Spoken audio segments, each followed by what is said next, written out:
Selamat petang kepada Puan Syuhaida, nama saya Hasini.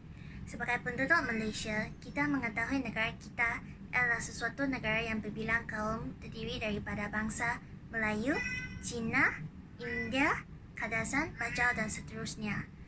Itulah sebab Malaysia adalah salah satu negara yang penuh dengan budaya.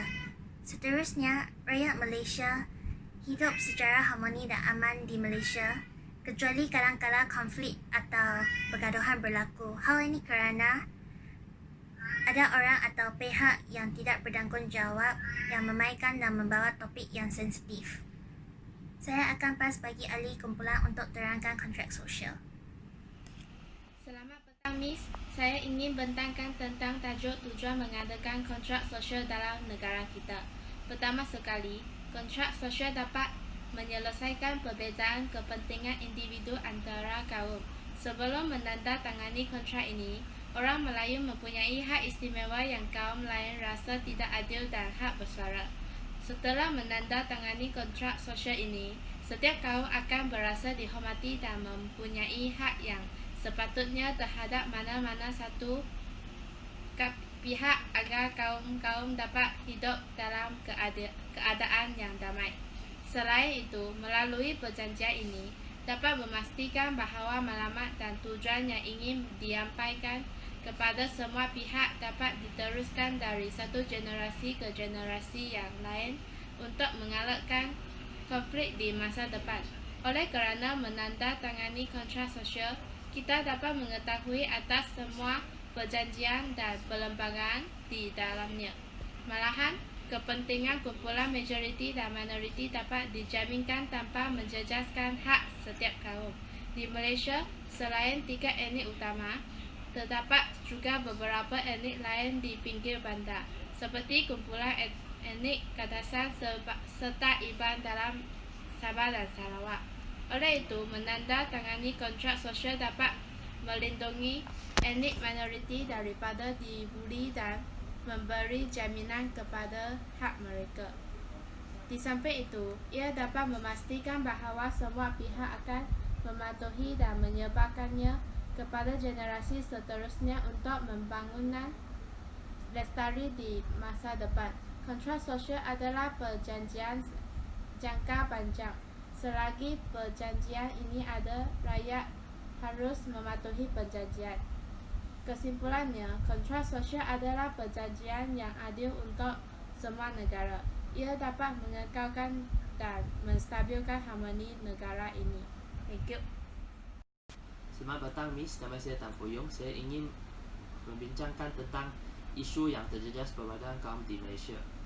Okey, salah satu isu yang terjejas perbadahan kaum adalah isu kuih yang telah berlaku pada 26 November 2018 di Subang Jaya. Isu ini adalah tentang pemindahan tapak kuih Sri Mahamariamman. Tetapi pihak kuih dan pihak bomba telah berlaku perselisihan faham. Dalam isu ini telah menyebabkan banyak kenderaan awan dirosakkan dan juga anggota bomba yang sedang menjalankan tugas juga diserang sampai cedera parah. Isu ini telah menjadi isu kekauman kerana kita boleh nampak dalam sosial media dia telah banyak dialog pergaduhan antara golongan India dengan golongan Melayu. Oleh itu, isu inilah menjadi sesuatu isu yang boleh menjejaskan perbadahan kaum. Selain itu, peristiwa 13 Mei juga salah satu isu yang boleh menjejaskan perbadahan kaum di Malaysia. Peristiwa ini adalah satu titik hitam dalam sejarah Malaysia. Insiden ini berkait rapat dengan PRU ketiga pada 10 Mei 19 kerana parti pembangkang telah menang dalam pilihan raya tersebut. Tetapi, perarakan meraihkan kemenangan ini telah menimbul slogan-slogan yang agak sensitif dan menyebabkan penyokong UMNO dan bangsa Melayu merasa terancam dan ingin membalas dendam.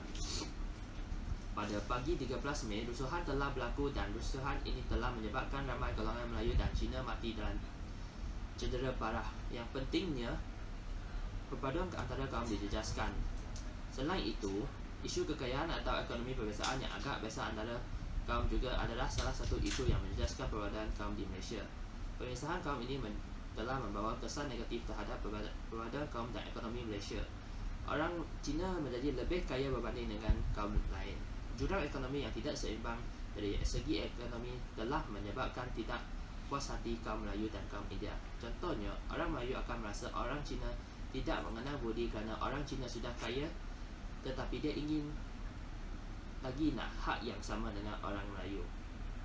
Hal ini telah menjejaskan perbadalan kebangsaan masa kini lagi. Di samping itu, politik dalam Malaysia juga salah satu isu yang boleh menjejaskan perbadalan kaum di Malaysia. Kebanyakan ahli politik di Malaysia menggunakan ideologi politik perkauman, dan perkongsian kuasa ini cuma hanyalah nama sahaja. Politik perkauman maksudnya politik yang mengambil berat atau lebih mementing kepada satu kaum atau etnik sahaja. Walaupun dalam pilihan raya umum yang terbaru ini telah dimenangi oleh parti pembangkang iaitu Pakatan Harapan, tetapi peraturan atau hak yang tidak adil yang dirancang oleh kerajaan lama masih tidak dimasukkan. Sebagai contoh, kuota matrikulasi untuk bangsa Cina dan bangsa India masih sangat rendah untuk belajar di universiti. Walaupun hal ini sudah dilaksanakan pada lama tahun dulu lagi, tetapi ia masih tidak puas hati oleh kaum yang bukan Bumiputera. Selamat petang Miss Raida. Hari ini saya akan bentangkan tentang tajuk cabaran dan halangan yang wujud dalam mengekalkan perpaduan dalam negara Malaysia kita ini. Jadi, cabaran yang pertama ialah dalam segi politik negara kita. Setiap parti politik terdapat satu pemimpin dan wakil kaum mereka masing-masing untuk mendapatkan kepentingan mereka serta mempertahankan hak raya kita untuk mencapaikan tujuan kita. Jadi, masih terdapat beberapa pemimpin yang kurang matang dan berfikiran untuk memainkan isu-isu sensitif antara kaum untuk mengambilkan perhatian dari masyarakat dan rakyat untuk menyampaikan informasi yang negatif terhadap masyarakat ini. Cabaran ini juga turut menjadi serius kerana terdapat golongan parti politik yang tidak ingin dipimpin dalam bawah pemimpin bangsa yang lain dan anggap pemimpin-pemimpin semua ini mempunyai corak kepimpinan mereka sendiri. Jadi, cabaran yang seterusnya ialah dalam segi ekonomi. Apabila penjajahan British terhadap negara kita pada zaman dahulu, tiga bangsa utama di Malaysia, Cina, Melayu dan India telah dipisahkan untuk menjalankan aktiviti masing-masing untuk mencapaikan ekonomi negara kita pada masa itu. Orang Melayu menjadi petani dan nelayan, orang Cina sebagai pedagang dan pelombongan, dan akhirnya orang India pula menjadi sebagai pekerja dalam ladang kedah.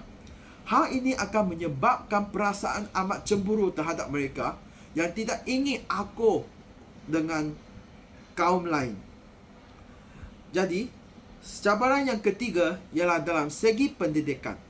Dalam segi pendidikan ini, kebanyakan mereka mengikuti kaumnya mereka sendiri ke sekolah mereka untuk mendapatkan pendidikan masing-masing dan akibatnya menyebabkan dan meninggalkan kesan yang negatif terhadap masyarakat kini. Hal ini demikian, terdapat juga ramai rakyat yang tidak fasih dalam menggunakan bahasa Melayu sebagai bahasa kebangsaan kita. Kelemahan ini akan menyebabkan pengguna bahasa untuk berkomunikasi antara satu sama lain, menimbulkan pelbagai masalah dan isu-isu seperti perselisihan faham antara kaum dan akibatnya menyebabkan pergaduhan antara kaum. Cabaran yang terakhir iaitu segi teknologi pada zaman kini. Pada zaman globalisasi kini, melalui kemudahan sosial media ini, mereka boleh menyebarkan pelbagai teks-teks atau video yang mengandungi isi sensitif pemahaman dan agama. Penyebaran fitnah dan berita palsu juga akan menjadi utama untuk menyebabkan pengaduhan antara kaum, seperti contohnya peristiwa 13 Mei 1969, pengaduhan antara kaum bangsa Cina dan Melayu. Sekian, terima kasih. Selamat petang, Miss. Hari ini saya akan bentang tentang langkah-langkah yang boleh dilakukan untuk terus mengekalkan keharmonian kaum. Langkah pertama untuk mengatasi cabaran dalam sektor politik negara ialah pemimpin negara perlulah menjadi teladan yang baik kepada rakyat-rakyat. Kerajaan harus tidak memberat sebelah terhadap sesuatu kaum supaya rakyat tidak merasa tidak berpuas hati. Langkah kedua untuk mengatasi cabaran dalam sektor ekonomi ialah menurut Perdana Menteri Malaysia kedua, Tun Abdul Razak telah memperkenalkan dasar ekonomi baru. Setelah wujud dasar ini, kegiatan ekonomi tidak hanya bertumpu kepada sesetengah kaum, bertentangan semua rakyat mendapat peluang pekerjaan yang sama. Langkah ketiga untuk mengatasi cabaran dalam sektor pendidikan ialah Rancangan Integrasi Murid untuk Perpaduan telah dilancarkan melalui Kementerian Pendidikan Malaysia yang menekankan pentingnya menjalin hubungan erat antara pelajar dari semua kaum di sekolah supaya mereka dapat memiliki kesefahaman dan perbuatan. Langkah yang terutamanya ialah melalui penggunaan bahasa kebangsaan untuk menyatupadukan masyarakat berbilang kaum.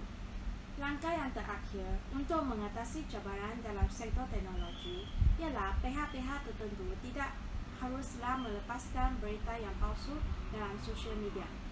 Hal ini kerana rakyat-rakyat akan menjadi panik apabila membaca berita-berita yang tidak benar. Seseorang yang menjadi penyebar berita palsu perlulah dihukum dengan berat. Jadi, rakyat perlulah bersikap rasional dalam menggunakan sosial media. Sekian, terima kasih. Kesimpulannya, rakyat perlu menghormati dan bertimbang rasa perasaan orang lain. Ini akan mengelakkan pergaduhan antara orang. Di samping itu, kejadian seperti 13 Mei pada tahun 1969 tidak akan berlaku lagi. Saya harap rakyat Malaysia boleh hidup secara harmoni dalam keadaan aman di negara kita.